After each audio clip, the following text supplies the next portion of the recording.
Right, so welcome. So we'll go ahead and start with our first item of business, which is roll call. Let's see. Adam, do you by chance have the list handy?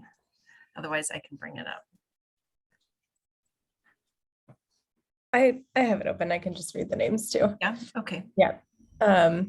Amy is present. Present. Andrea Scarborough. Present. Anita Chan. Present. Great, thanks. Diane Song Yu.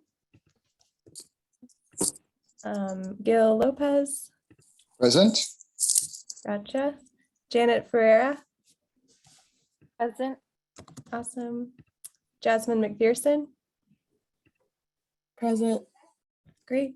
Jennifer Maldonado. Actually, just we're doing roll call. Jennifer Maldonado, are you present? I just admitted her in the waiting room. Perfect. Great.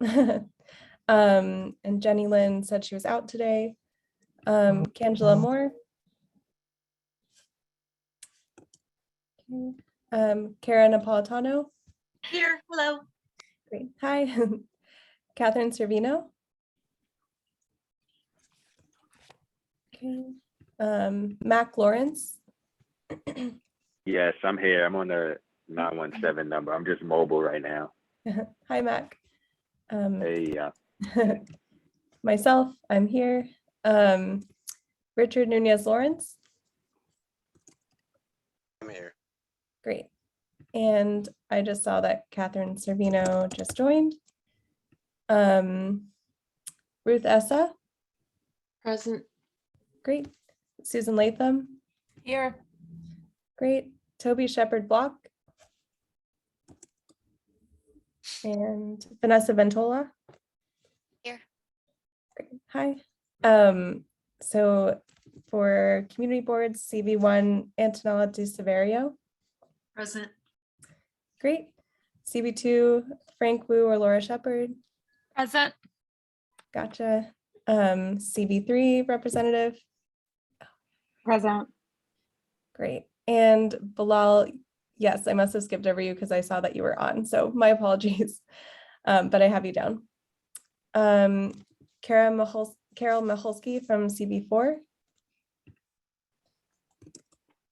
No. Okay, CB5. Is anyone on from CB5? Okay. Is anyone on from CB6? Okay. Community Board 7, Dr. James Servino. Hi, this is Kat Servino. I wasn't here when you began the checking in. I saw you log on, so I Okay. gotcha. Yep. Thanks. Okay. And then is James on as well? No, he's not on the call. Okay, gotcha. Thank you. Community Board 8, Susan Cleary. Well, Susan wasn't able to join. She did notify us in advance. Oh, gotcha. Okay, I missed that email. Thank you. And then Community Board 9. Okay. Anyone on from Community Board 10? Okay. Anyone from Community Board 11? Hi, it's John Kelly from 11. Great, thank you. And Community Board 12. Okay. Community Board 13. Okay, Community Board 14. And all right, for organizations, we have Cures. I know Mary said that she is out today. Guardians of Flushing Bay. Is there... Hi, present. Rachel Wu, representing Guardians of Flushing Bay. Great, thank you. Long Island City Partnership. Yes, Charles Yu here. Great, thank you. Mr. T. Carding, Adam. Sure. Awesome. NYC H2O. I'm Ryan here. Great, thanks. Queens Botanical Garden. I know you're speaking today, but I wasn't sure if Chelsea was on or Yeah, Chelsea's not on, so it's just me for today. Paige. Great. I'll mark you as the rep. Queens Chamber of Commerce. Okay. Queens County Farm Museum. Sutphin Boulevard bid. Tully Environmental. And last, is anyone on from Waste Management of New York? Good evening, Fatima Correa. Great, thanks so much. And that's everyone, and we do have a quorum, Amy. Okay, great. Excuse me, Carol Maholsky for CB4. Oh, great, you're on. Okay, I'll mark you down. Thank you. I must have just missed you. Okay, so our next item will be to vote on approval of the minutes. Share my screen maybe. Sorry.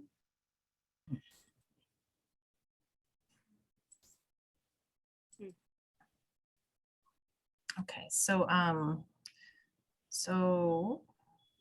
we need to have a motion to approve the February meeting minutes. This is Susan Latham, and I make a motion to approve the minutes. Carol Maholsky, I second. Great, thank you. So a motion to approve the minutes. All those in favor say aye. Aye. Aye. Aye. Aye. Aye. Are there any on opposition? Okay, so we have approved our minutes from February. Thank you, everybody. The next item is our guest speaker this evening. So Paige Williams with the Queens Botanical Garden. Why don't you go ahead and jump into your presentation for us? Everyone, give me 1 second while I pull up my screen to share with everyone. Okay, here we go. So first off, I'm Paige Williams. I am the Compost Project Coordinator for the QBG Compost program over at Queens Botanical Garden. And I want to say thank you to SWAB for having me to talk about the Master Composter course, which has returned this week. It launched on Monday. And to also talk about QBG compost programming. So I am going to take everyone through a little bit about the Master Composter course, how it was, how it has been reimagined now, then go through the compost work that we do at QBG, how you can be a part of it, what's coming up in the next few months. And then we'll leave a little section for questions. I'm also going to take off my glasses so you don't have to look at the glare from them, as my computer screen is very bright. So here we go. So if you haven't been to Queens Botanical Garden, I highly recommend that you do. It is a lovely, lovely place in Flushing, Queens. It is a 39-acre urban oasis where people, plants, and cultures meet. As we say, it is basically a community-centered space that tries to reflect the people of our neighborhood in its activities, education, and events. There is, of course, the New York City Compost Project, which Queens Botanical Garden has hosted since its inception, as well as QBG Farm that grows foods for the community and donates them. There's also our education department that does education for children and professional development for teachers and instructors. And so it is, like I said, an amazing space. And it has hosted the New York City Compost Project since 1993. So what is the New York City Compost Project? I know a lot of people on this Zoom know what that is, but in case you don't, it is an organization or a program that was created by the Department of Sanitation to give New Yorkers the knowledge and skills to create compost or to give them access to locally made compost. It's made of these 7 organizations, which one is located and at least one is located in every borough of the city.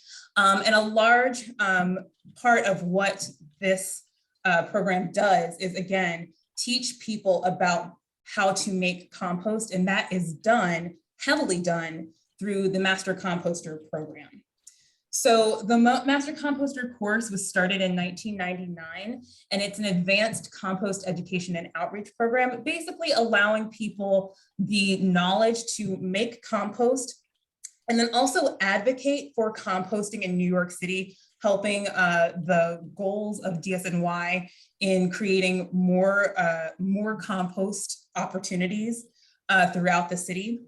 It was pre-pandemic an 8-class course where people applied, interviewed, and were selected to be a part of a cohort that would take place at one of 5 of the 7 Compost Project partner sites. This cohort would be between 25 and 35 people.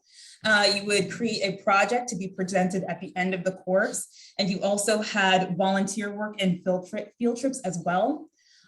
This was put on hold because of all of the budget cuts in 2020 because of the pandemic, but is now back.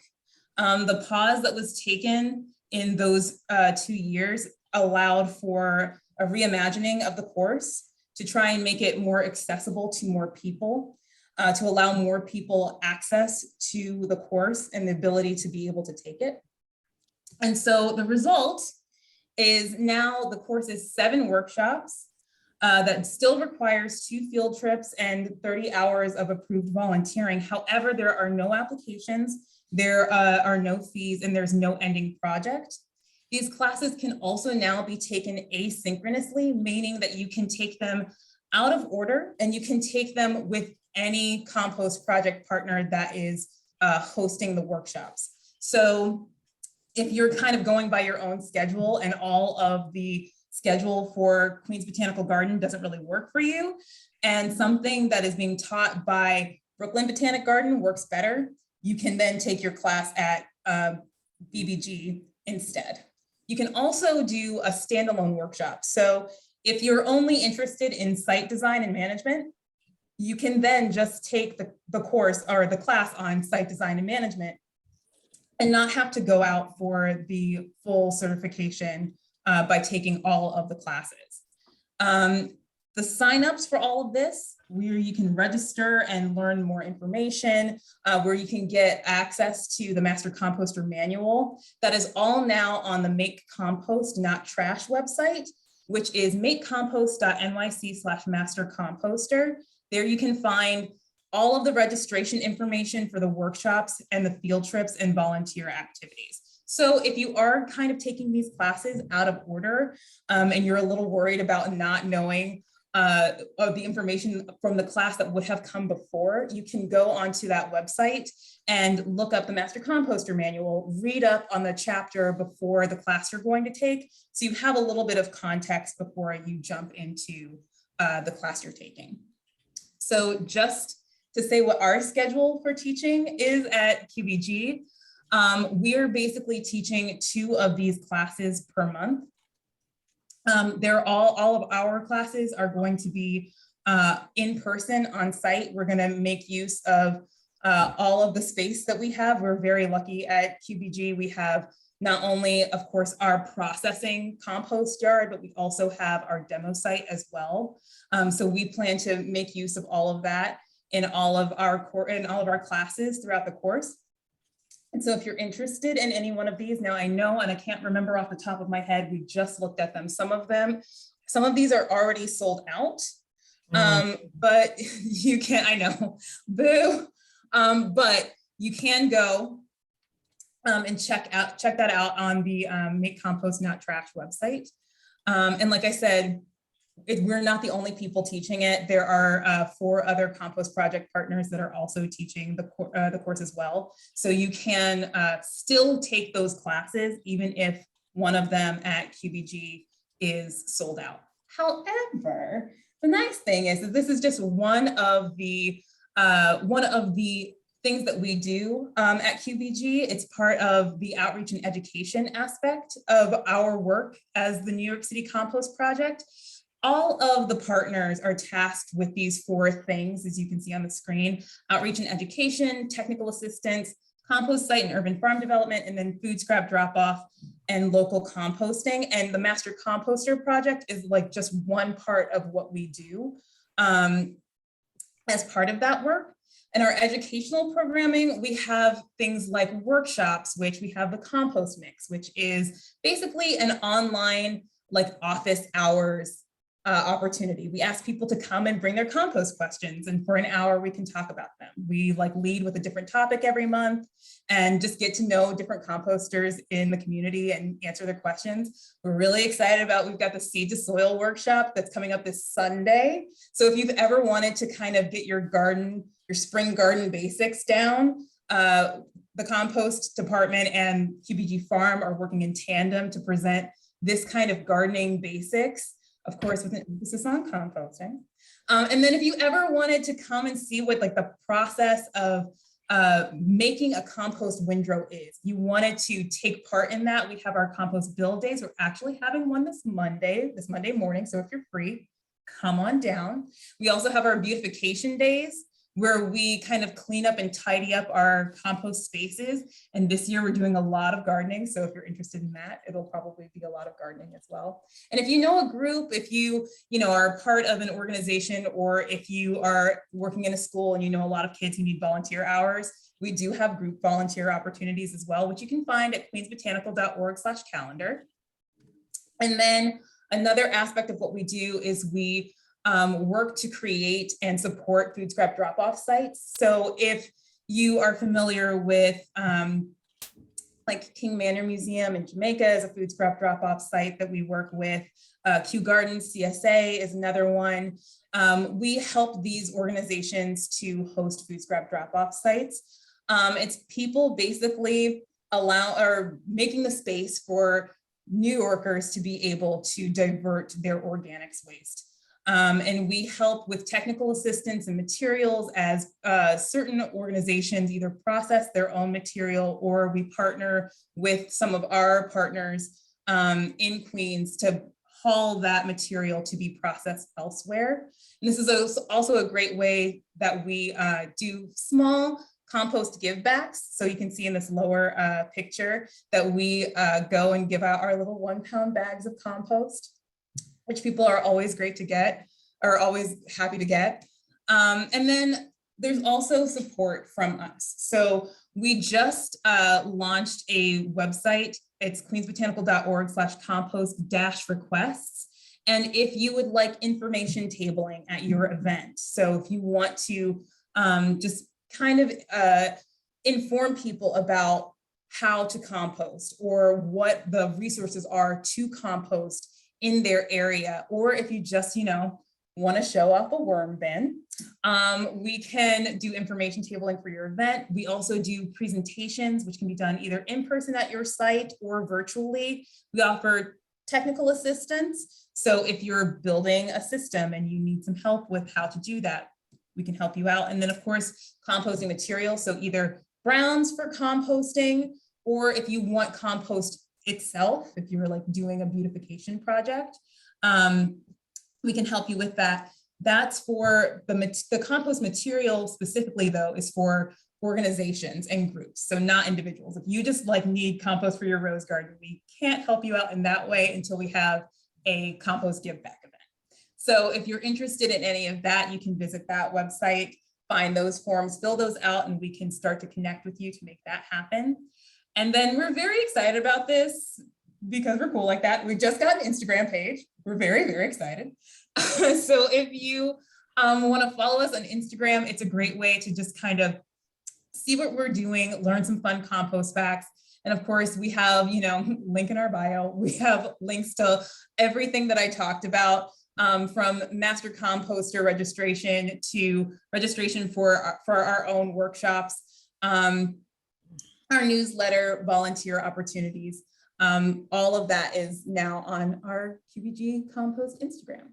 So if you are, again, ever interested in what is going on with the compost project over at Queens Botanical Garden and you want to get in touch with us, Chelsea Incababian, she is our project manager. I am the project coordinator. Luisa Mojica, she is our outreach coordinator. So if you're interested in becoming a food scrap drop-off site, She's the person that will help you to do that. Mohammed Kareem, he is our operations coordinator. He is in charge of processing all the food scraps that we take in. You can contact us at compost@queensbotanical.org, and our telephone number is 718-539-5296. So thank you all again for having me, for allowing me to talk a little bit about the compost project at Queens Botanical Garden and what we do. And then I'm gonna leave some space to take some questions while I put up on the screen again, all of our important links. So that registration for the Master Composter course, our newsletter, our events calendar, so you can sign up for any of our events, and then our request forms for outreach and education. And of course, like I said, so important, you can follow us on Instagram. So that's it. So yes, Bilal, I see your hand is raised. Hi, Paige. How are you doing? Fine, thanks. Good. Two questions really quickly or short. One, just for clarification, for the Master Composter course, the 7 classes required. We can take any of the 7 in any of those areas? Because I see a bunch of different topic areas here on the site. I'm just curious, do we have to take 7 in order, or 7 random courses that's based upon what's available? How does that work? Yeah, so you have to take one of each of them, but you do not have to take them in order. So you can bounce around. So like QBG itself, we're teaching them like out of what the actual order is.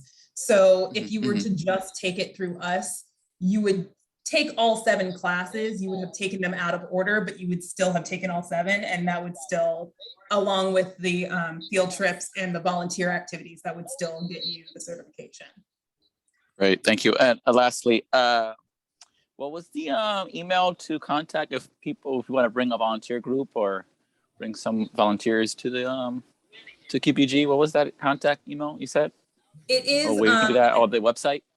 You can do compost at queensbotanical.org. Okay. Of course, that's like the one thing I didn't put on my like important links page, but it's compost at queensbotanical.org, and that will basically come to us, and we will see it, and we can start to work with you. We're going to have a lot of things in the coming months for like bagging and things like that. So compost bagging, so we're going to need a lot of help. So yeah. Got it. Thank you, Paige. All right. Yeah, sure. Thanks, Bilal. Okay, so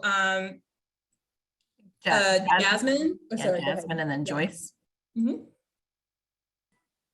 Hi, I just wanted to know a little bit about the compost mix that you guys have every month. When will be the next one, and like what's going to be the topic that you're going to be talking about?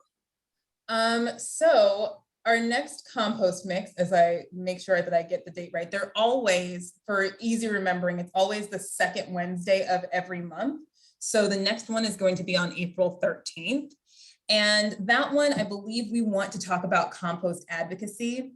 There is, of course, a lot of talk because it's budget season and people are now, as we should be, like revving our engines to get ready to support compost. And so we're wanting to do a small discussion on compost advocacy, what that looks like and what people are doing in Queens to advocate for it. So like I said, there's always like a little bit of a topic to kind of get things going, but you can also, like, if you're also like, I don't know, my compost seems very wet and I don't know what to do about it, you can also bring that question to the compost mix. And that's a perfect place to answer all of your compost questions, and then maybe learn something about the topic that we're discussing at the time. Thanks, Jasmine, for your question. Thank you. Joyce is next. Oh, you're on mute, Joyce.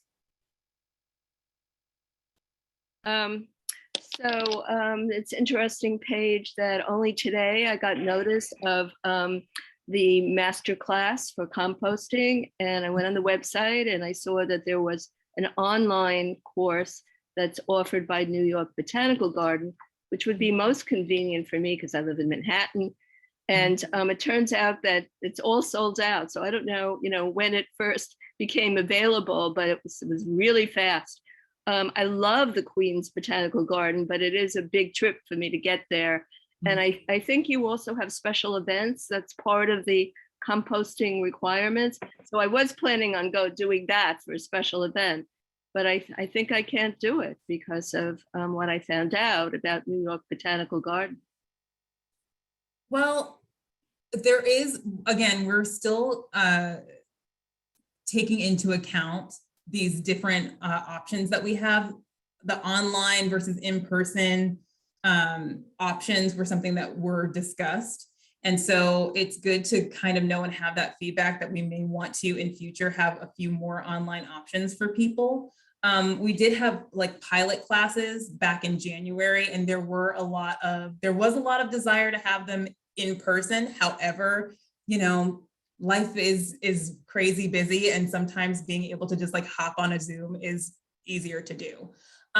So I think also, I'm not 100% sure, but Lower East Side Ecology Center might, because they are currently not even in Lower East Side right now. They're currently like operating out of Queens County Farm. They may still be having a few of their classes in Manhattan, but I will kind of take that back to our meetings about potentially keeping that in mind for the next time that we put the course out there, which I don't know yet. We're still kind of sussing out what it's going to look like next year, but it is good to know that that is something that we need to create more of. Yeah, it went very fast. Yeah, and again, I feel like we were kind of talking about that before. We know a lot of people really, really love this course. It's like a really big thing for a lot of people in New York.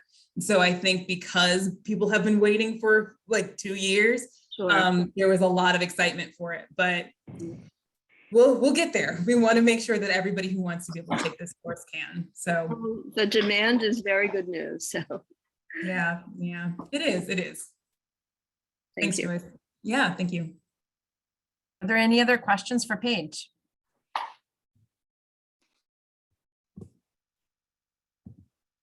Okay, well, thank you very much, Paige. We appreciate you coming on and sharing this information. Oh yeah, sorry, Mac. Yes, how you doing, Paige? Hi, fine, thank you. How are you? Good. Sorry, I'm mobile tonight. I did want to kind of just also emphasize maybe putting like priority on some community boards or applicants from community boards that don't have the program that want to be in it.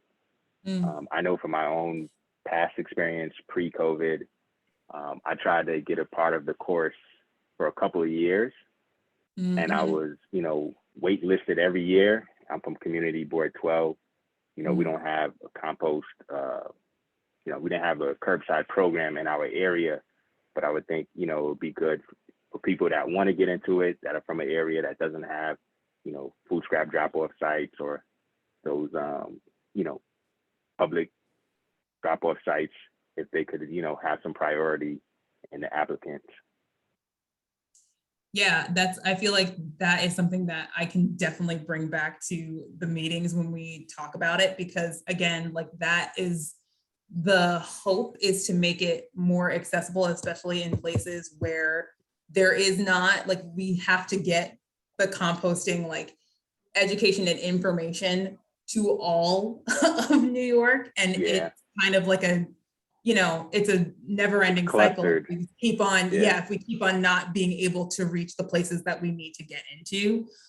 So I will definitely take that back. And again, to kind of Joyce's point, the fact that like it sold out so quickly, it's still going to be a little bit of growing pains of figuring out like how best to give the most availability to the course so that it can truly be accessible. And we're still figuring that out, but that's a really good point to then bring up about making sure that it's getting to where it has not been before and where it needs to be. Yeah.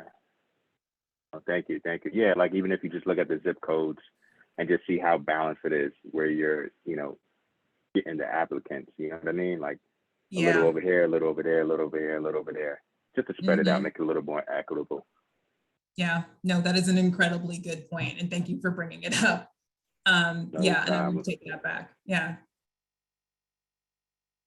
Well, yeah, so you had your hand. Just one more, just to go off of what Mac just brought up, which was an excellent point.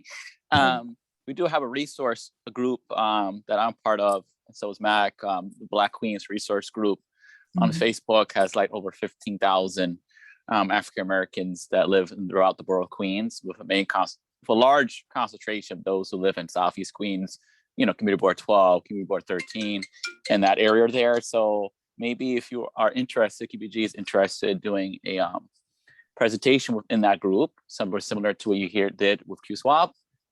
That way they can bring some awareness to the program and maybe a step in that direction to addressing what the issue of access in other parts of Queens. That would be awesome. Bilal, if you could message me that information, and then I can connect that with Louisa, who's our outreach coordinator, because yeah, that would be great to be able to do that as well. Yeah, I'm about to do that right now. Thank you. Yeah. Go ahead. Yeah. Hi, Paige. It's good to see you. I have a question about the volunteer hours for this. Yeah. I know in the past, I'm wondering if this is the same. Do the volunteers need to do their volunteer hours under specific, like you or big reuse or specific people, or can they do them with other like master composters who have completed the training in the past? And I have a follow-up to this as well. For right now, I believe that's something that has been in discussion. And I think that they're kind of taking that a little bit case by case. So there is an email on that on the Make Compost Not Trash website about emailing about just that. We talked about that today, actually. But for the most part, the volunteer activities that are like listed are the ones that are available to do. However, I think because there is such a familiarity with like some of the composting organizations, they are going to look at some things case by case. But for the most part, it is just what is listed on the website. Okay. And the second part to that is I worked for a little while with Brooklyn Botanic Garden at what's now their community greening, and they have the Brooklyn Urban Gardener program, BUGS. And when people take that course, which is comprehensive, it includes composting, but when people take that course as graduates, they're kind of part of an email listserv. And when people contact Brooklyn Botanic Garden asking for help with gardening at a school or a church or some public space, they just take the request and they send it out to all the past graduates. And it like plugs people in a way that like keeps people engaged. Is there anything that can be done with former MCs? Because it feels like once you get your hours and you get your certificate, you're just kind of left. There's a nice listserv where we can talk amongst ourselves, but it would be really nice if there was like future engagement opportunities, or even like suggested like requirements to keep that certification over time, like just get some sort of basic hours in every year or something like that.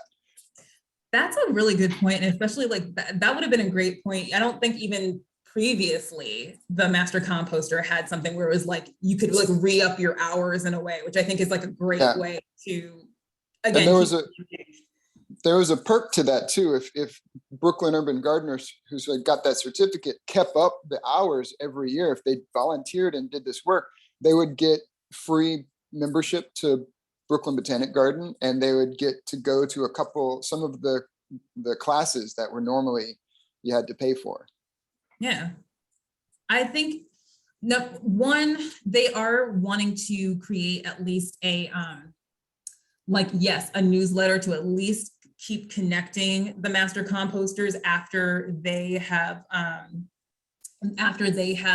graduated. But even like just us at QBG, like we've been kind of like brainstorming ways of creating some kind of master composter something, whether that's like just a mixer where people can come and like meet and connect to try and create those bonds between master composters. Because we also, I mean, you know, like QBG is very community based and we like the idea of connecting people. So we do want to make some kind of thing. If it's just like volunteer options that are just for master composters, or again, something that's a little more social and a little more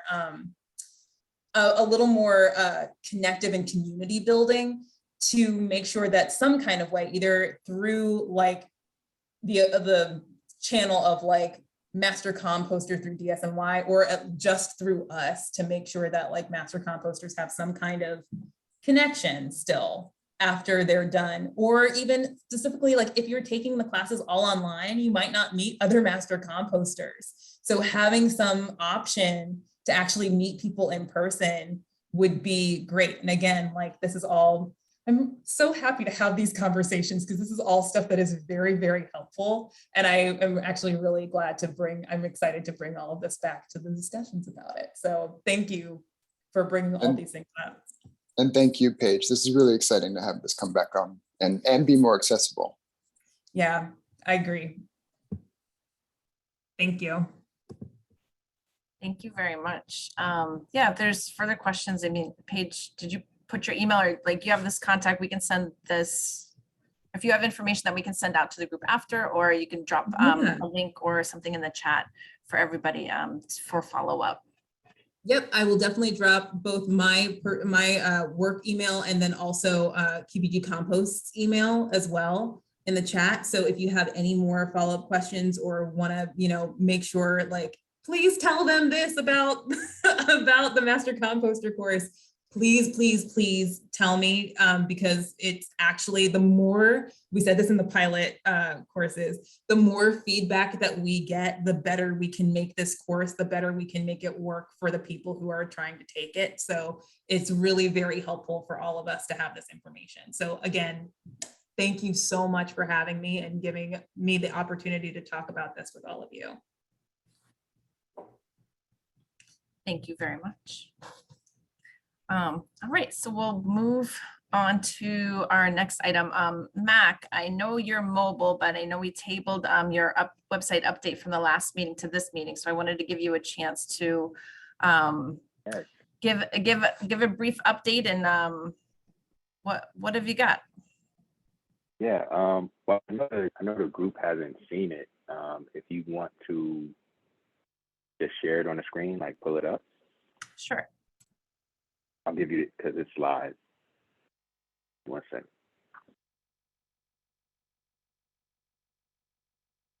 Right, so if you go to SWAB.nyc, it will pop up. All right, I think I got it. Let me pull that up. All right, does everybody see it? Yep, looks good. So, you know, we're still work in progress. So if you just toggle through, you know, you see on the front page, just kind of gives a little bit of an about, you know, of SWAB. It also has some hyperlinks on there. So if anybody, you know, just was on the front page and they want to, you know, register for our whatever current monthly meetings, they're able to do so from that page. And then have the mission and the vision statement on there as well.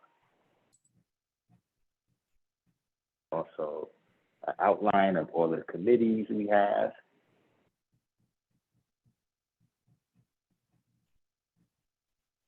And then we have some of the old meetings and events that the organizing committee was a part of. You know, and we'll continue to update that with, you know, all of our past SWAB meetings and our minutes on there as well. So, you know, anybody wants to go to the site, they just have access to the meetings and the minutes We'll continue to upload that on there.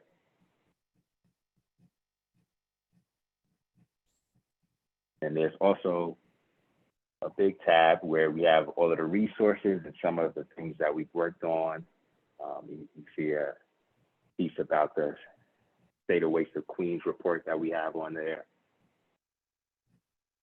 Also some information, you know, to the environmental justice report we did.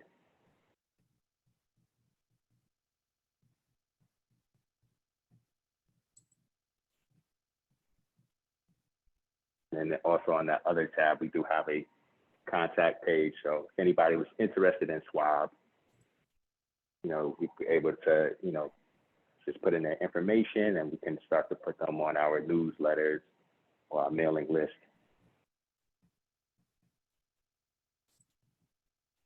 So, you know, it's still definitely a work in progress, but it's live now. The other thing that's on the back end that's not visible yet is the calendar. I was able to get a calendar on there. I'm trying to see, I was able to get a calendar over there from WordPress, but I'm trying to see that if we can actually embed a Google Calendar on there. So with all of the committee meetings or committee events, you know, if people just like sending them and we're adding them to one of our master calendars, if they could just appear on there.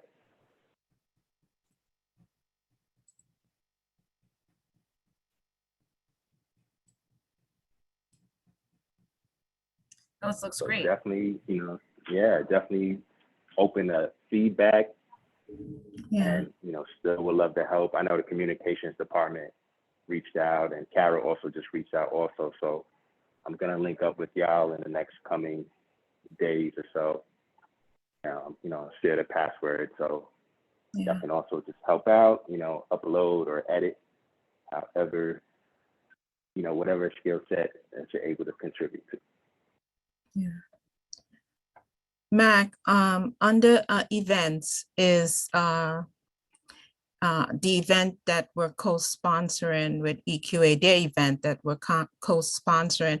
Is that under events? Do we have anything under events or just? So I gotta put that on there. But you know, so all of the events that we're doing, like that one, Yeah. and the ones in the past, we'll have Yeah. on that page. And then we'll have, you know, there's actually old meetings that were recorded. Yeah. So if people want to go and just see some of our old meetings, they can see that as well, or Yeah. events like that. Right, and we have the Abuela neighborhood, that cleanup event that's coming up May 7th. You know, all of that should be, you know, on there so folks Oh, can see certainly. what we're doing. Yeah.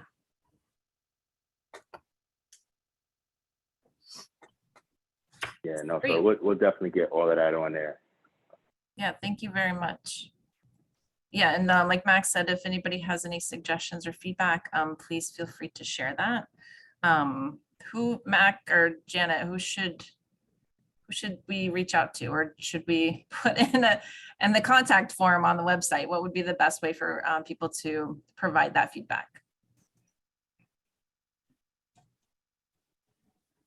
Yeah, I think in the. I guess if they want to, oh, go ahead, Janet.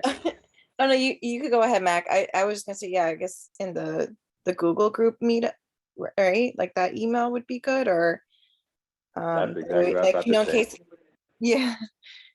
Yeah, just Yeah. like in case it could be overlapping, like someone, like I know, I don't know if this is an segueing to like the updates with community chair, you know, but I know like when we discuss in our meeting, like you know, talking about like how we can add like those embedding like those links.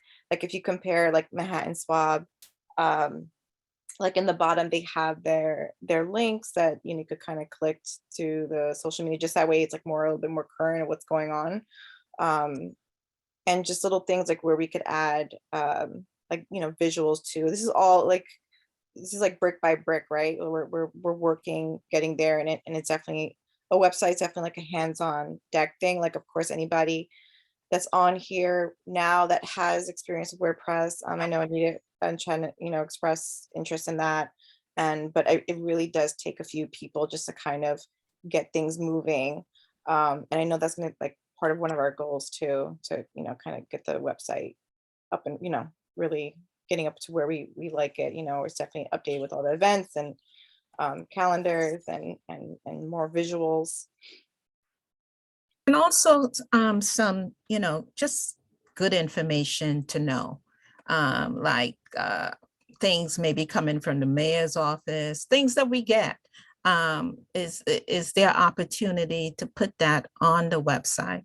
So it's just good information that we're sharing and sharing out to whoever may come to our website. Is that doable, or are there any plans around that? Well, yeah, that could be just like how Janet said, it definitely will be a team effort. Because WordPress is not like easier, like it's not like a Wix or a Squarespace where it's just a drag and you drop and put on there. Yeah. You really, like how Janet said, it's a brick by brick thing. Wow. I didn't. So if we do have people that are like really, When I came home and found out that it was 82 degrees in here. if they were really, like savvy and efficient in doing so, yeah, we then all of the possibilities are infinite, really. Yeah. It just takes whoever is a designer or, web page manager to really make it as robust as possible. But we're getting to it. I know I'll connect with the communications team, and and if everybody kind of just wants to say like what they really could do with WordPress, then we can go from there. Yeah. Well, thank you, Mac. Jasmine, you have a question? Yes. Mac, do you need more support on the communications team? Because I was able to attend a meeting from one of the QSOB committees, and we had discussed like just looking at other SWAB's websites, and we really liked MSWAB's website, which I know takes a lot of time and effort, and we're all like working and doing other activities as well as participating in QSWAB and trying to support it as much as we can. But I'm just asking from like somebody that's willing to like extend some help Of course. Like making the the website just more user friendly for information. The more the merrier. Yeah. The more the merrier. So will the communications committee be kind of supporting and organizing that support for the corresponding secretary, Mac, and the website? Well, should that go through the communications committee?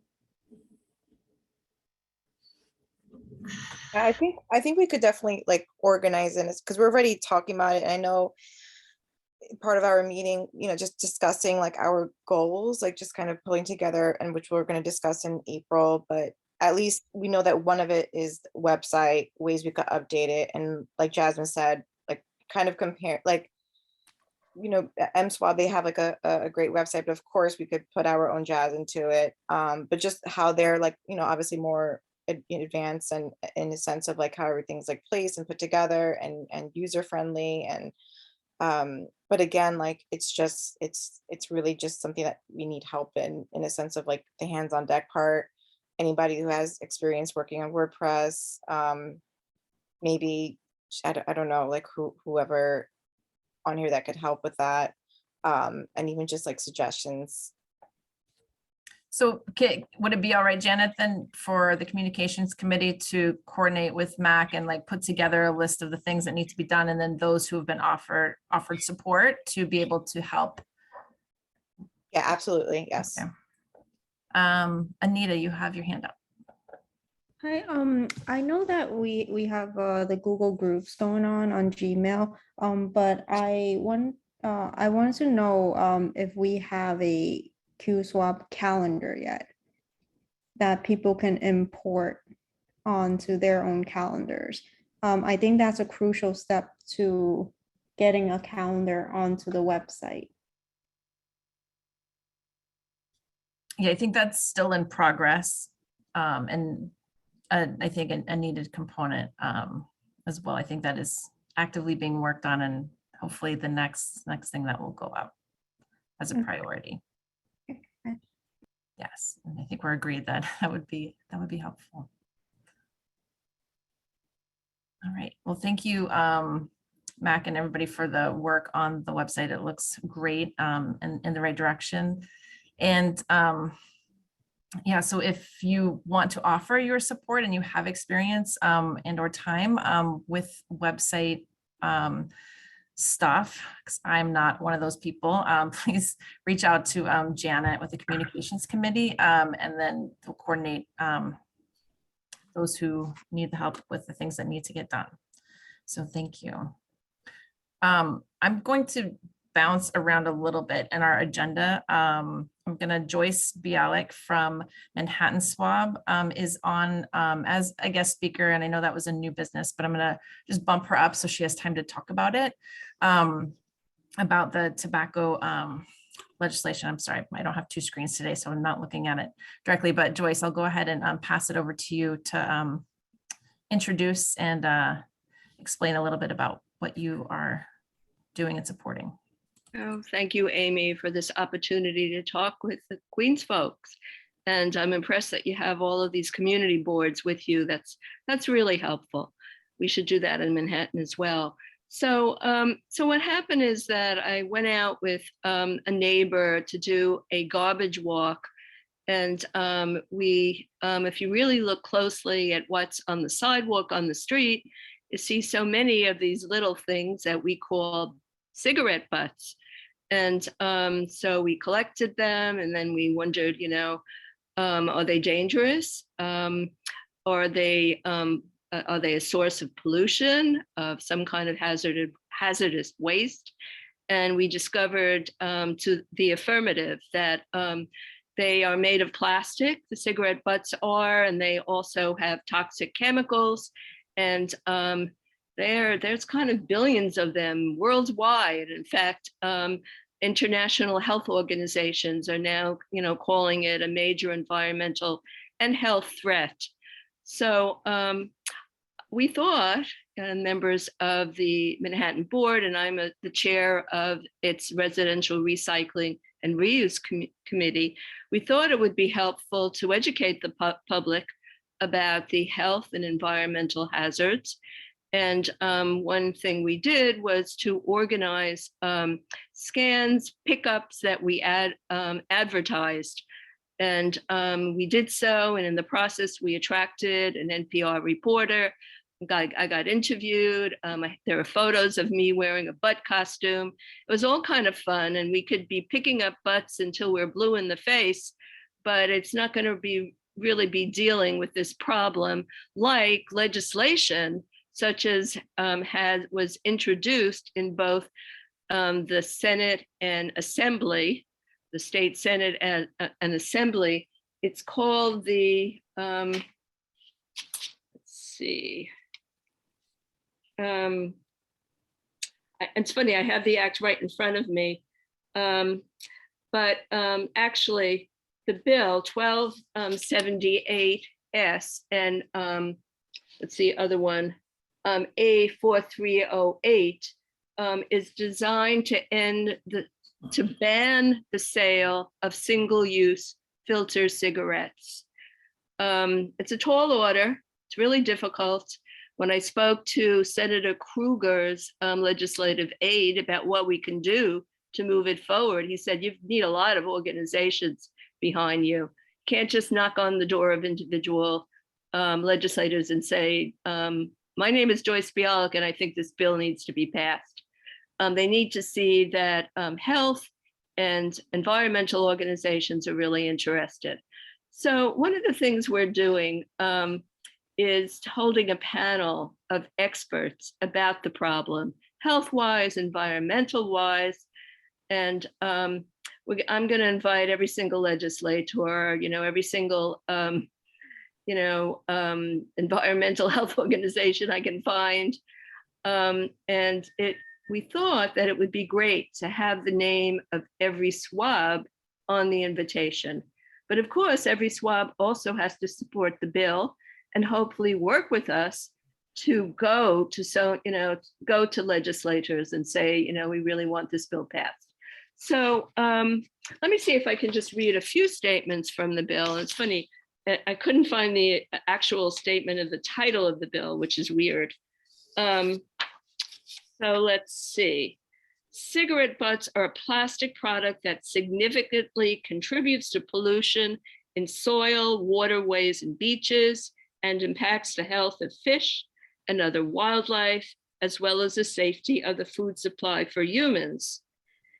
Even if filters could be made of biodegradable materials, as opposed to the plastic that takes forever to biodegrade, they would still be rendered hazardous due to toxins accumulated in the smoking process, including arsenic, cadmium, and so forth. Well, it's toxins also actually in the cigarette butt that is, increasing the hazards in our soil and water and so forth. I see at least one hand up. I'd love to take questions and hopefully can respond to them. Sure. James, I know you under Catherine's name. Do you want to go ahead? You're muted. Unmute yourself. Okay. Hi, Amy. Joyce, excellent presentation. I have a presentation.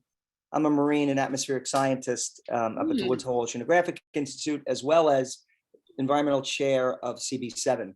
I have a presentation ready to go on these exact things that you're talking about in terms of microplastics ending up in the food chain, as well as the primary producers chain. I mean, I've done necropsies, autopsies on seabirds. They're ending up in the esophagus of many types of seabirds and marine mammals. So I have something ready to go. Please put me on that panel. I'm here to help in any way possible. You did a great, I'm glad you brought this up. Oh, do you want to put your email in the chat? Thank you. Hey, this is Catherine, his wife, cockatoo owner. Hi, Catherine. It's the only way to keep her quiet. I also wanted to say great presentation. And I wanted to just tell you about a situation we're having in our parks where I run Coastal Preservation Network, an environmental group in Queens. And one of the things I've asked our park management if we could do is to just put up simple signage and like a container for the cigarette butts, because in one area of one of our most popular parks, there's a lot of fishing and a lot of the fishermen smoke and they throw their butts on the ground, and we pick up like dozens and dozens on any given day that we have to clean up. Absolutely. And they won't allow us to because they said smoking is prohibited in parks. And I'm like, but it's they're prohibited doing in parks, it. but the reality is it's actually happening. So there's a real disconnect between what we're allowed to do to help. Like if we could get it in one container and mandate that in parks somehow, rather than let it just be thrown onto the ground. This is a big, just like very localized issue that I'm sure is seen throughout the parks. Absolutely. Well, throughout the city. So on our various events, cigarette butt events, we have almost 5,000 that we've collected. But as I said, there are billions worldwide. It's a major source of plastic pollution as well as toxics. So what I'm delighted about your husband's interest in the panel, but I'm also looking for support among board members in Queens for the bill itself, because as I said, we would love to have all the boards be on our letterhead. I was very much involved with the EPR effort, and I love the fact that we had logos for all the boards on whatever we sent out, and we continue, as you know, to send out information about EPR, which incidentally also pertains to plastics, as you all know. So it's one of the reasons why I'm so involved with that. Anyhow, yeah, so I'm hoping that you will all vote to support the fact of the bill. And what else? Any further questions? Antonella, you have a question? Yeah, I was gonna say, can you draft a sample letter of support? And then send it to whoever's on, I mean, I'm at CB1. And so maybe I'll bring it up before our committee, our environmental committee, and then we could, Yeah. I mean, I think that might be a good idea so that you can make it easier for everyone and put whatever wording that you want for us to support. And hopefully we could get some traction that way. Okay, so that's the CB1. Yeah, we're going to want support for so many organizations, including all of the CBs. Although I don't, I think the logo that we will send out, I'm hoping we'll have the 4 SWABs, and then we'll want everyone else. So letter of support. I'm making a note of that. But again, if you can give me your email address. Okay, so there's James Servino. I'll post mine. Yes, thank you. And I think, Joyce, once we have that letter of support, we can circulate it to our members as well, and the Queens Community Boards for their independent review and potential. Okay, sign-off so on that would be helpful in promoting it. Excellent. Mhm. Okay, so James Servino at Gmail. Does anybody else have any questions for Joyce on this? And this is Antonella. How do you pronounce your last name? It's a pretty name. Antonella Di Severio. Severio. Yes. Severio. And that's GA. And Joyce, I can email their emails to you as well. Okay, thank you so much. All right, so the idea being that I write what we're requesting and ask for support, both just for the bill and also about the panel. Yeah. Okay. Joyce, who are the elected officials? Who's the sponsor on the state? Okay, on the so assembly side? Senate is Liz Kruger, with Kruger with Kaminsky being a co-sponsor, and then there's a Queens, what's her name again? Griffin, Judy Griffin, from the Assembly, and she has with her, I'm actually not familiar with these 2 Assembly people, Jessica Gonzalez Rojas and Chantel Jackson. Yes. So those are co-sponsors. Yeah. Thank you. Any other questions?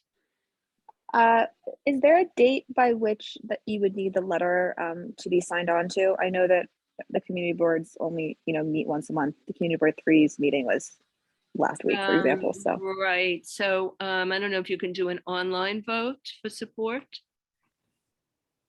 no, the board, I mean, at least our board, and for example, only would vote on it at their monthly meeting. Oh, so is it possible to vote here now? Well, not for each community board. So that's for the individual community boards. Right, I understand that, but I mean, your board, the SWAB, that would be great if you could vote now, because I didn't mention, but the panel itself is scheduled for April 20th, and we have to mail out the invites, as I said, to every single legislator and as many individual organizations we can come up with.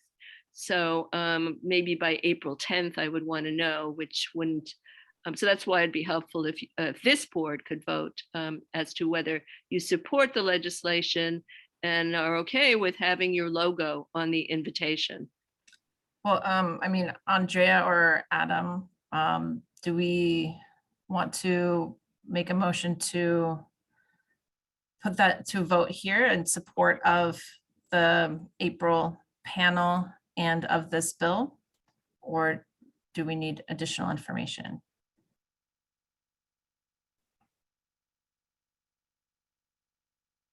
Seems pretty straightforward. Cigarettes bad, producer of microplastics. And that seems relatively straightforward. I didn't quite get what you were saying about how they were going to use the regulation to drive them out of the system? It sounded like you wanted to ban single-use cigarettes. Single Does that mean use if you buy a pack of filter, cigarettes? single use filter cigarettes, the sale would be banned. And e-cigarettes is also in the bill. So both of those. And as you know, e-cigarettes is a favorite of youth. And so it's led to more youth going to cigarette smoking. One of the things that they're hoping is if this ban occurs and it becomes clear, and I didn't mention that people were told that the filters were supposed to, minimize the health hazards of smoking. And that's just been a marketing device. In fact, there's evidence that filters might even be making it worse. Because you end up inhaling more deeply, the nicotine goes more deeply, and it causes a very serious form of cancer. So, but people are so used to filters that if you can't get cigarettes with filters, maybe fewer people will be smoking. And of course, that would be a great benefit to health, as well as, of course, the environmental benefit, because we should be seeing a lot fewer butts. Because as I said, we could keep picking up butts until we're, blue in the face, but it's going to be dropped. I mean, New York City, we're fortunate to have all of these laws that prohibit indoor smoking. But then what happens? Everybody's smoking outdoors and they're dropping the butts on the ground. And, we could actually, there's such a thing as butt receptacles. You can collect them in bulk and send them to TerraCycle. They can make benches, plastic benches, but yeah.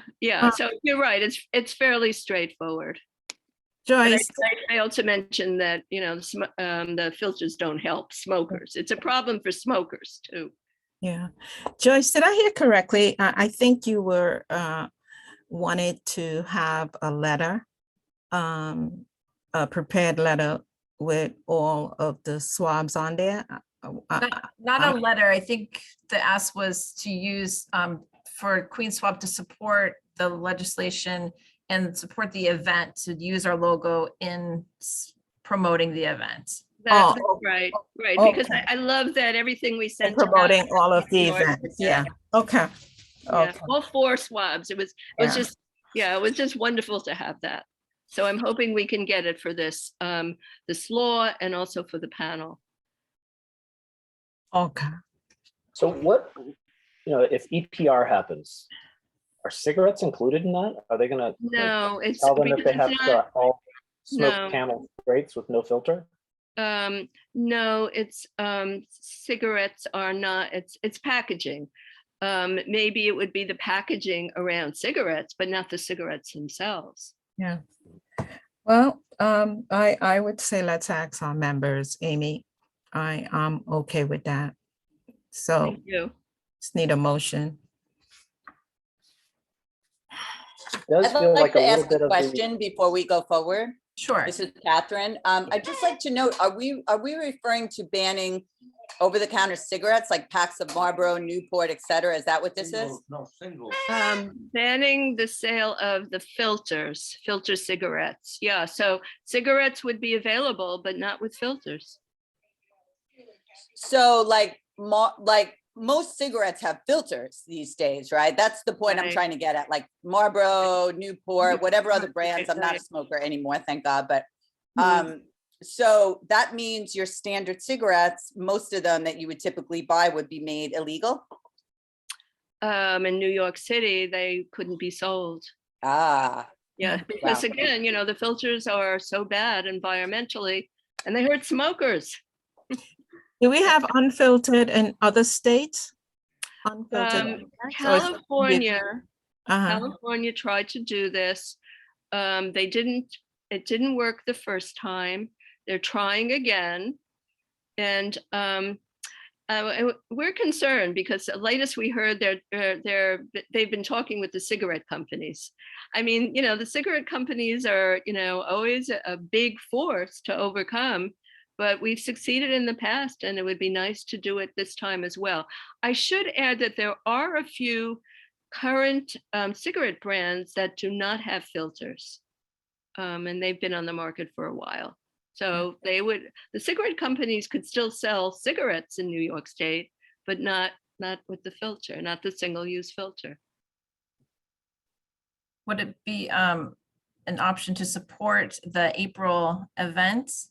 And then get some more information so folks have a chance to read the legislation and get familiar with that. And then also attend the It's a event. good idea. Good Yeah. idea, Amy. Yeah. Sure. So You this could is learn Dr. more, James right? Because again. we have quite an array of presenters, including Thomas Novotny, who has spoken. He's present at almost every forum about cigarettes and filters. So we're very lucky to have him. So I've learned, this is James Servino. First of all, I support such a measure. However, this is just going to inflame the people that are going to press against us. Yes, I agree that this is a disaster for food chains, for health. There are toxins, it's a pollutant. I agree with you, but people are going to come back swinging in terms of, well, these filters prevent, compared to a filterless cigarette like Lucky Strikes and Camels, that it's intensifying the speed of cancer. So, we have to have an argument. We have to give these people an option. If we're going to take away a cigarette and prevent someone's right to smoke, which I despise, can't stand it, it stinks, I get it, but you have to think of what your opposition is going to do. And they're going to come back and say, these people want us to get cancer.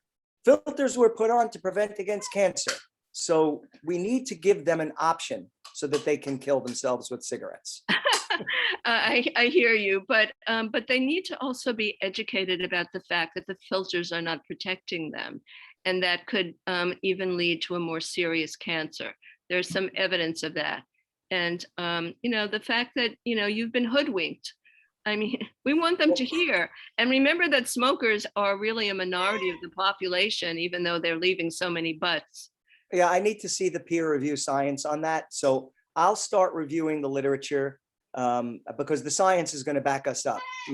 One or two papers that say they're articles, but I want to see peer-reviewed scientific studies, showing the differences so that we're ready for the darts that are going to be thrown against us. Right. Well, Thomas Novotny has written about hundreds of articles. He's been in the field anti-cigarette for about all his professional life, 50 years. And so if you look up his name, you'll find a lot that he wrote, and he's going to be our first speaker. It's interesting that the other speaker who will focus on e-cigarettes, Stanton Glantz, has a similar kind of history, and the two men were born on the same day. I love that. Some kind of destiny to, really be protecting us from those cigarettes. Gil, you have your hand up. Yes. I sometimes use tobacco ceremonially, and I like to buy loose tobacco. I don't like filters. And they've made it very difficult to buy loose tobacco. You have to buy like a big pouch or like something like a large amount that just dries out. I don't smoke very often. Will this legislation change anything about like buying loose tobacco? Because I mean, of course you can buy like filters to put in a loose tobacco, but most people don't use those. But no, there's nothing. Absolutely. I think, Amy, that I had given you the link to the legislation itself. I can do it again. In fact, do you want me to put it in the chat? I'm happy to have the link. I got to be honest, I'm probably not gonna pour through it that closely. No, but it's not going to happen. But I learned something, because I wondered, what kind of advice is people getting about rolling their own cigarettes? And so there are a few YouTubes, and they all include how to add the filter. How do you like that? Well, Yeah, they have the fiberglass filters that you can buy separately, but most people that I know that roll their own cigarettes just they rip off a piece of cardboard and roll that. So it's just a paperboard filter. Better, yeah. It's a lot better, but it seems like this legislation could be supported by some segment of smokers if you made it. I mean, if you could buy a pack of loose rolling tobacco again, instead of having to buy the $70 canister, that would get some support from smokers. Ah, that's really helpful. Well, we're going to have at the panel, not Senator Kruger, but her key environmental aide, Justin Flagg, who has been putting together the legislation. And so if people can actually in the Q&A make suggestions for making that bill more attractive with that kind of suggestion, that would really be helpful. Richard, you have your hand up. Yes, I just want to add a little bit of content. I like the. Can you hear me okay? By the way. Yes. I can. Yeah. I put in the chat something called, but there is a concern just legislatively about blowback as. Uh-oh. And but there's a different type of solution comes with biodegradable, but biodegradable filter, and it's not completely uncommon, maybe a little bit uncommon in the States, but it's basically like Australia. You're breaking up, Richard. Sorry. Yeah. A little bit. Yeah. That's a shame. I want to hear you. Yeah, you said that it's a concern that it's not biodegradable. It's not biodegradable. No. Can you hear me better now? Yeah. A little bit. Okay.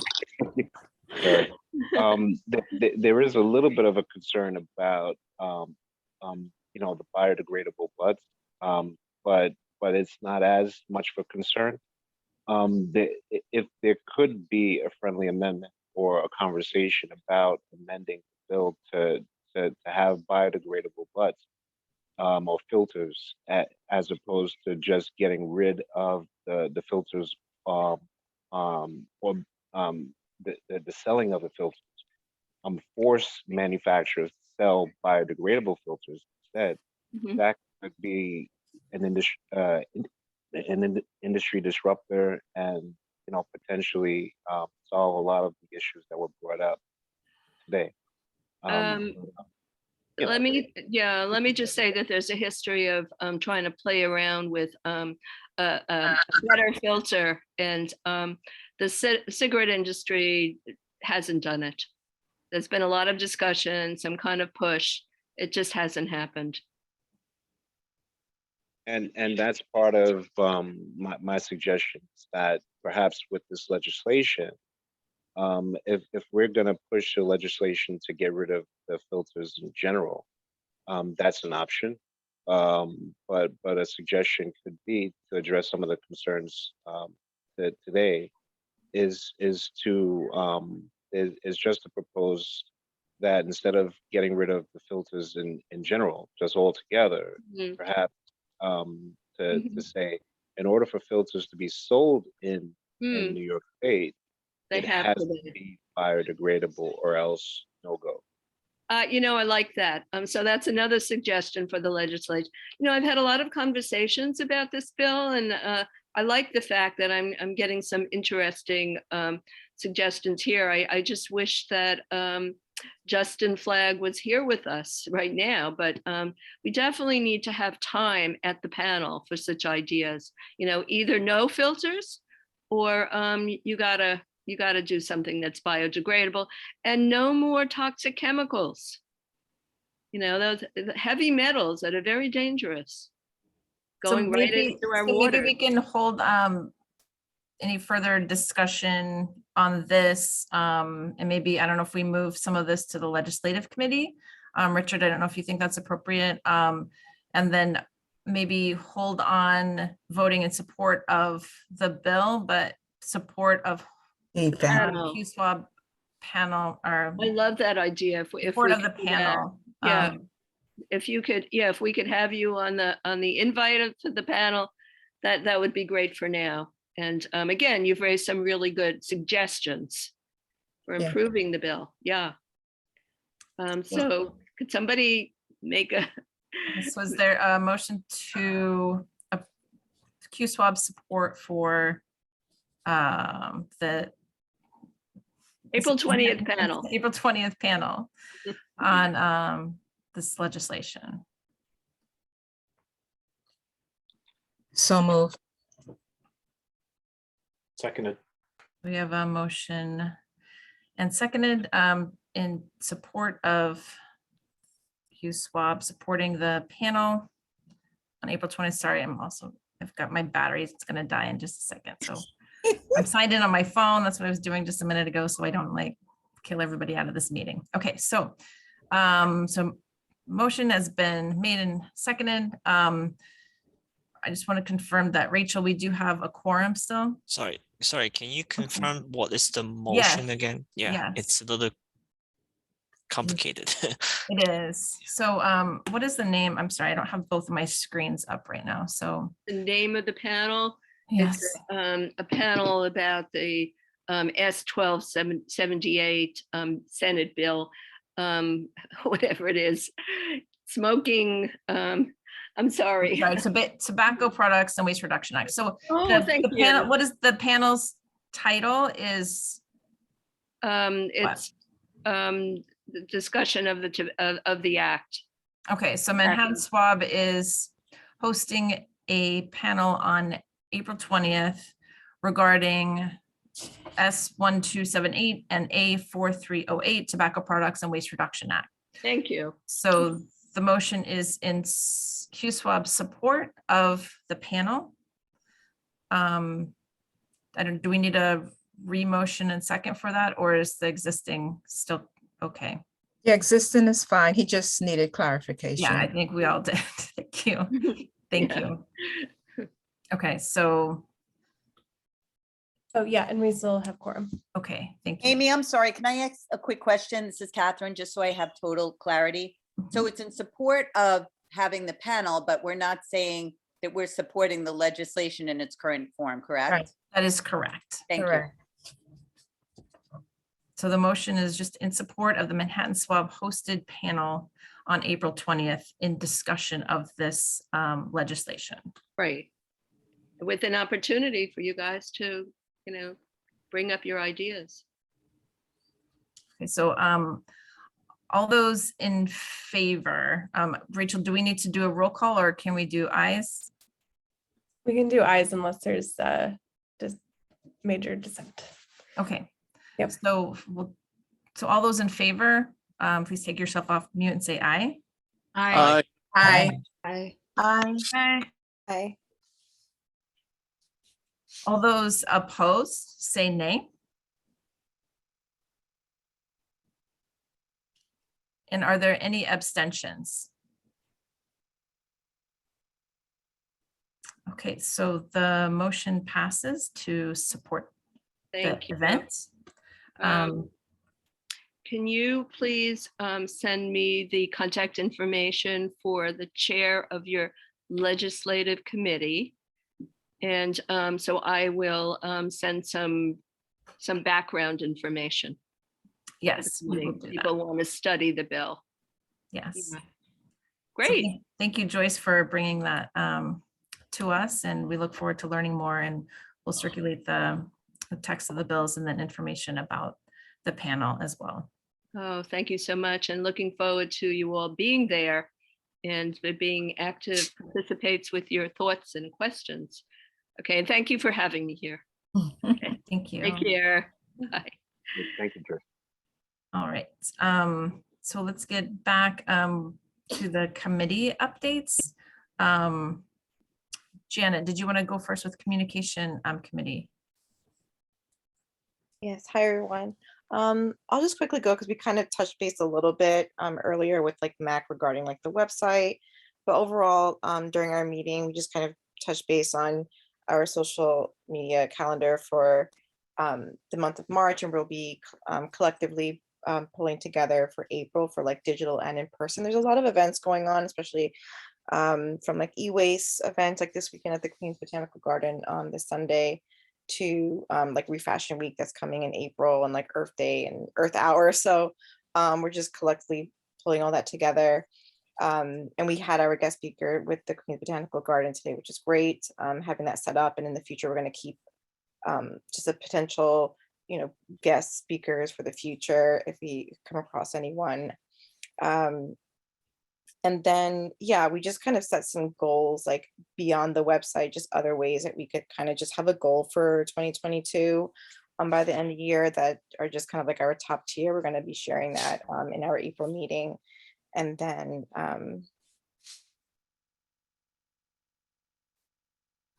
yeah, and I think I'll let Jasmine speak to like what, since she came to our meeting. But again, like we are connecting with like the community like chairperson. So we definitely want to have any volunteer. I know we talked about the May 7th, but again, just any like in-person events, definitely like keep us posted for anything we could like post on our social media or communicate in any other way. Janet, did you Yeah. post the event we're having with EQA? Yes, that's up on Twitter, Facebook, and Instagram. Thank you. All right. Appreciate it. No problem. Jasmine, did you want to go next with the compost committee update and any follow-up comments from what Janet said? Yes. 1 second.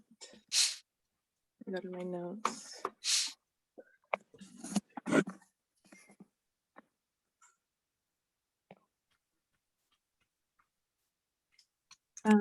So basically during our meeting, we had a QBG New York City Compost Collective, Luisa Mojica, come through and talk about the FSDOs that they're working on and the importance of expanding that in New York City. And Gil made some really good points on how, you know, the budget cuts are affecting the people that can haul, you know, for large sites that are collecting a lot of food scrap. The hauling process for it, which is either from Grow NYC or Big Reuse right now. And right now, Queen's Botanical Garden is focused on education and creating more food scrap drop-off sites for the New York City Compost Project. And they're looking to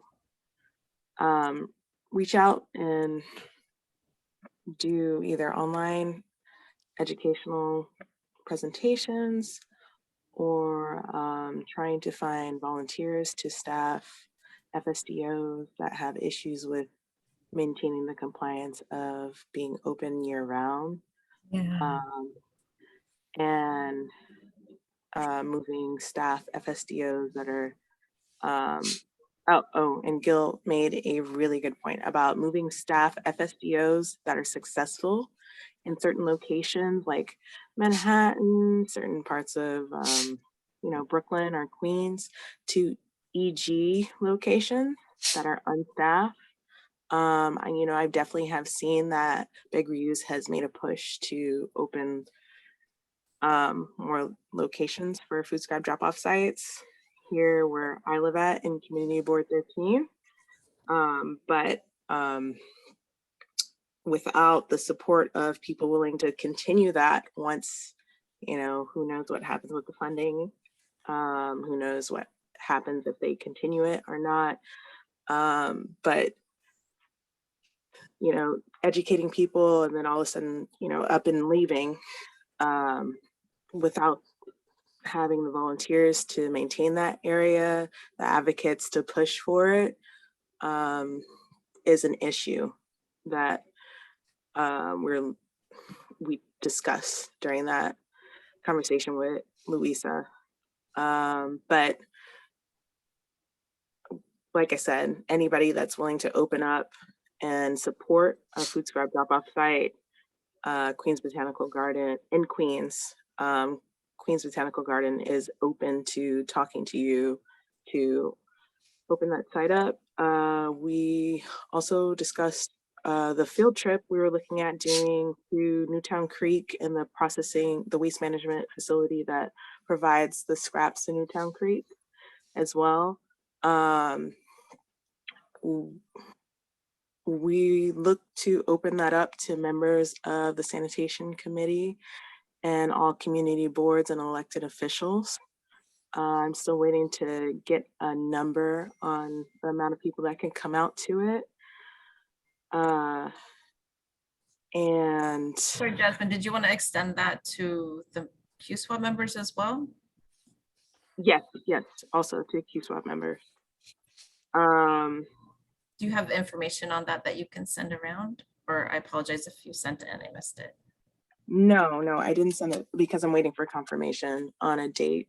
Okay, gotcha. Yeah, we were looking at doing it in April, if not early May. And I will be sending that to you as soon as I get confirmation on a date and also the amount of people that we can accept for the touring of these 2 facilities. And I was interested in doing partnering with the communications department and doing a live broadcast for social media for just, for anybody else that can't come, but and learning about it. And also we talked about possible speakers for our next coming event. And also we discussed creating a goal for the compost committee. Gil suggested outreach to all boards and committee chairs and members that to get them more involved in the organics committee. I was looking at doing an educational event through a beautification project in St. Albans at a park that New York City Parks just gained. And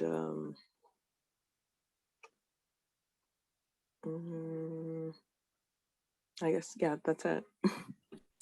Great, thank you very much. Ryan, Solid Waste Planning Committee.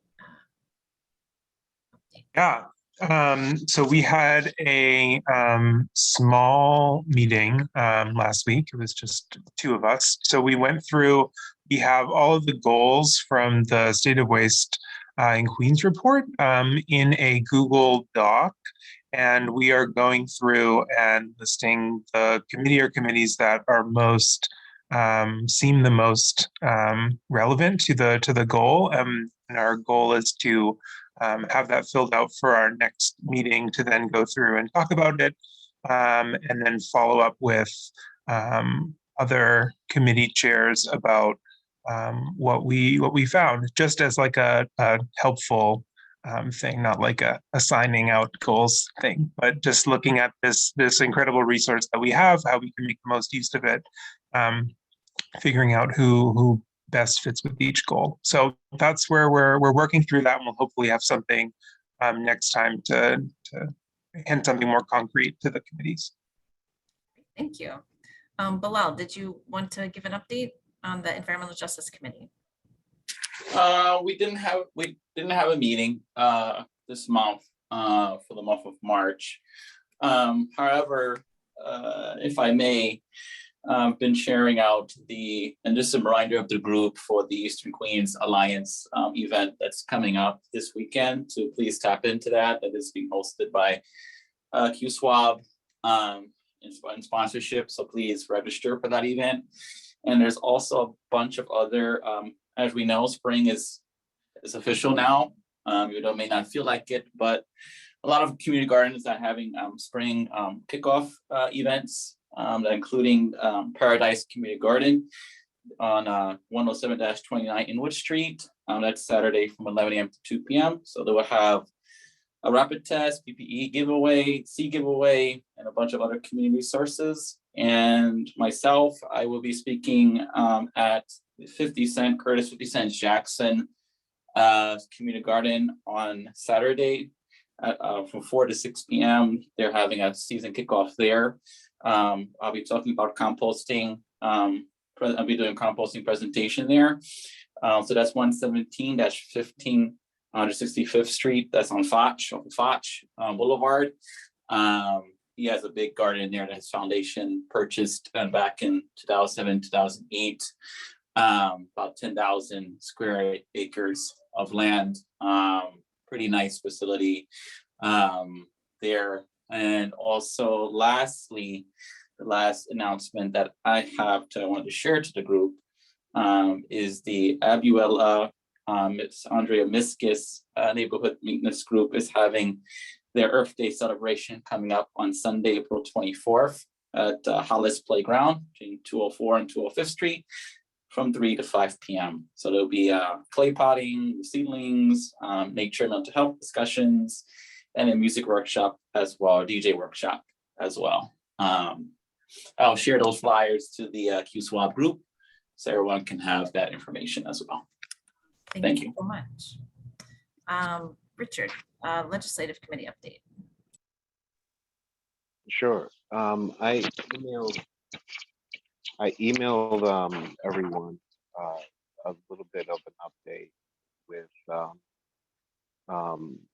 our minutes and our agenda for the last meeting. We had a meeting 2 weeks ago, March 10th, and in that you'll see, especially in our agenda for the last meeting, a little bit of an update on some of what City Councilwoman Sandy Nurse has been doing for the Solid Waste Committee in the City Council, and you'll see some links to her legislative updates.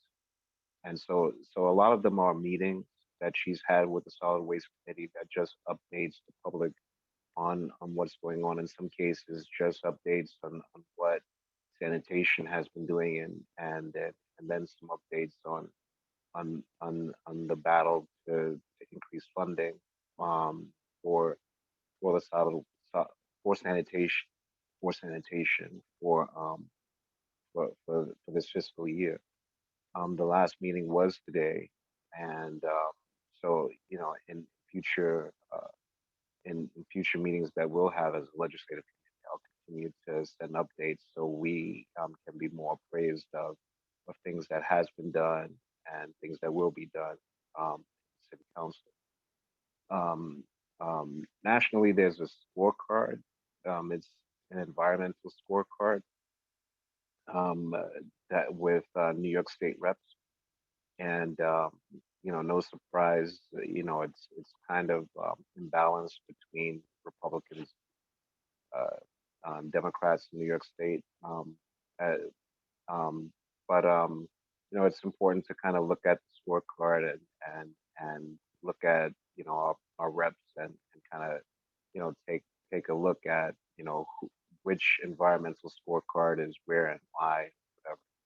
So we have a lot of Queens reps that scored relatively high in that list, and those are the congressional reps. Last but not least, we have a state legislation that we wanted to talk about, that we talked about at length in the last meeting, something called the Extended Producer Responsibility Act, the EPR, and specifically it's a legislation pushed to modernize the recycling system in New York State. It basically puts the responsibility of recycling and the payment of recycling towards producers. It's very interesting legislation. And so, we talked about it at length in our legislative committee. We wanted to talk, about it in the general, maybe in future legislative committees, to come up with a more kind of robust overview or view of what we would do with it. You know, would we support it? Will we not support it? Where? Why? You know, it has a lot of benefits in some cases because I'll read a little bit of it. I don't want to go too deep into it because, of course, you know, it's a little late. We've already been meeting for about an hour and a quarter already. But we have, oh no, almost 2 hours, right? It just says the program is designed to reimburse local governments for the expenses of collecting and processing recycles.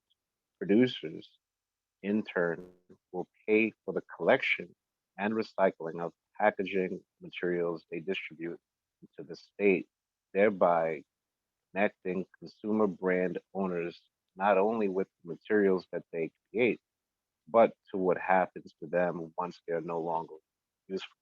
And this is something that's within um, Governor Hochul's budget. It looks to be very, you know, environmentally responsible. When you look at the the things that I emailed, you'll see a little bit about it. It's important for us to get more information on it to see if we would support it or not.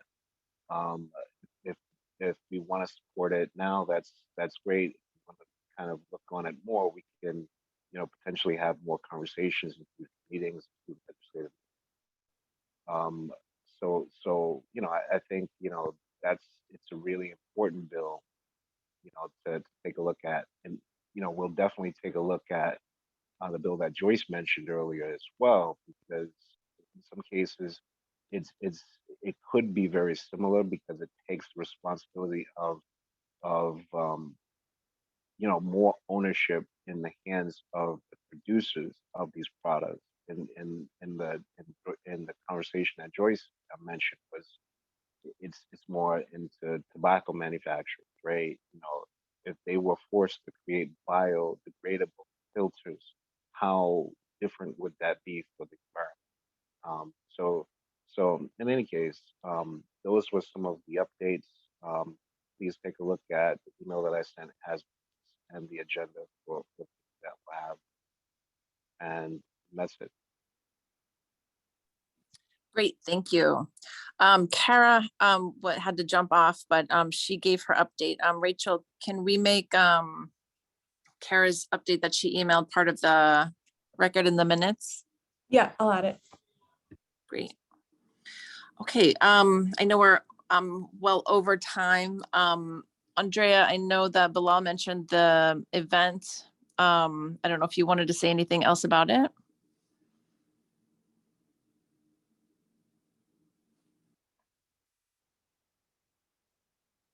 You're on mute, Andrea. Oh my goodness. Sorry, guys. First, I'd like to just thank everyone that attended the first event in February 26th.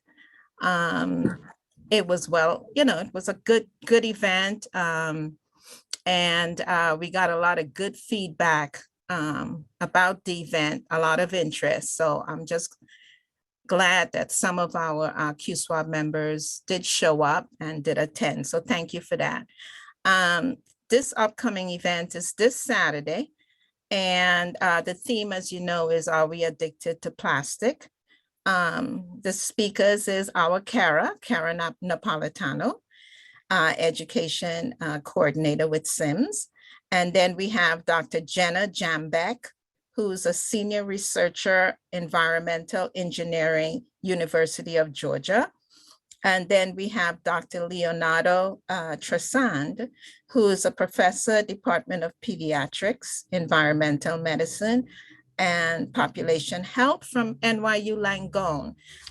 So it should be a pretty interesting conversation and information being shared about plastics and what it's doing to our oceans, what it's doing to us as people, and what it's doing to our climate. So I hope you guys, you know, who can make it, please come out, or at least share with your listserv, with folks, to let folks know about this event.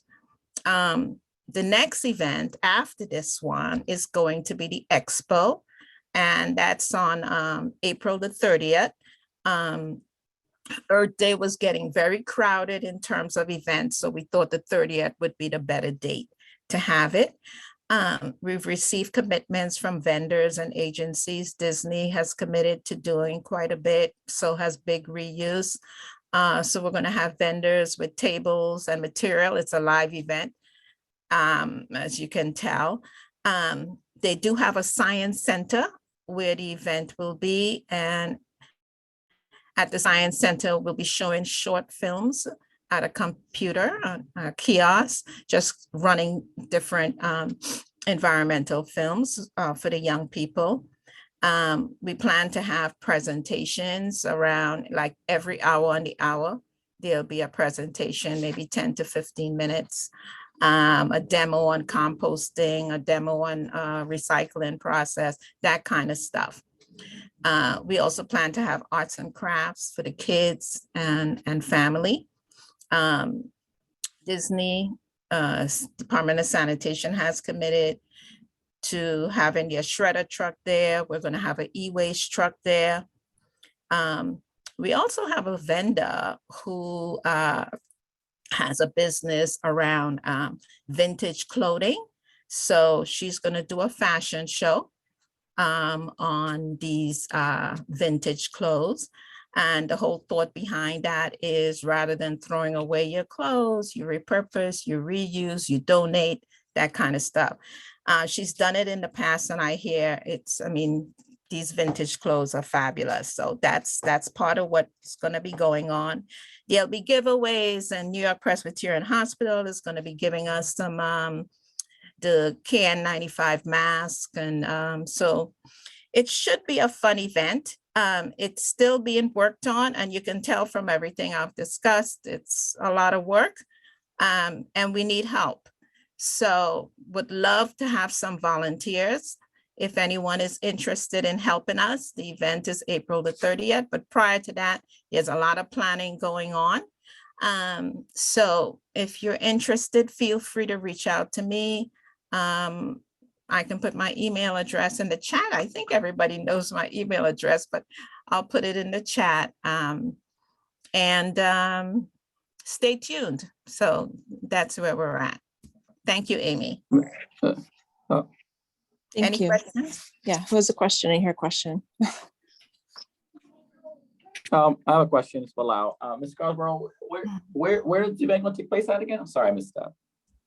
Okay, it's going to be at Idlewild Park. Oh, yes, okay, got it.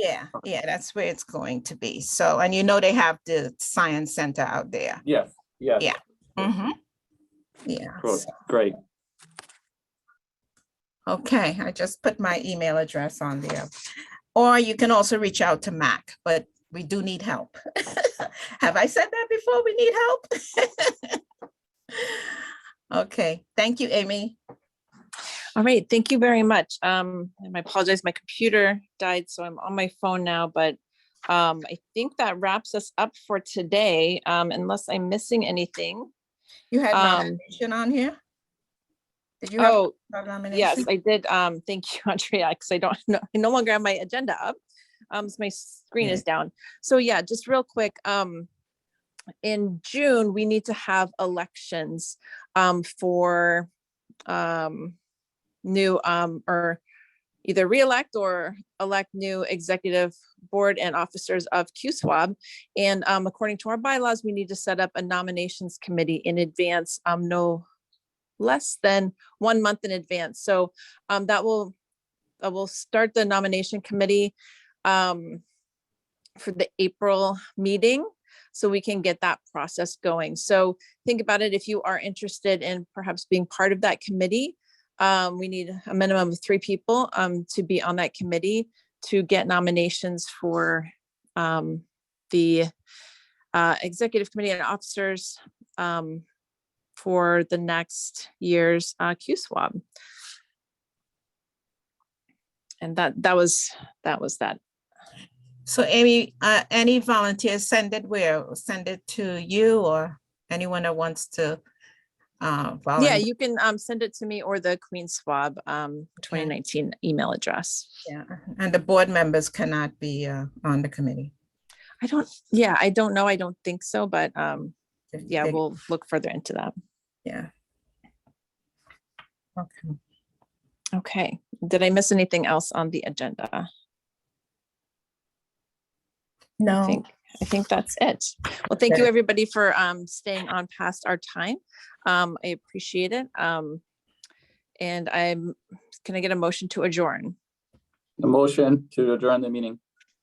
Malapi. Well, is it? Okay, motion's been made and seconded to adjourn. All those in favor? Aye. Adjourning? Aye. Aye. All right, thank you, everyone. Good We night, will see everyone. you next month. All right. Thank you. Okay. Good night. Bye. Good night, bye-bye. Bye.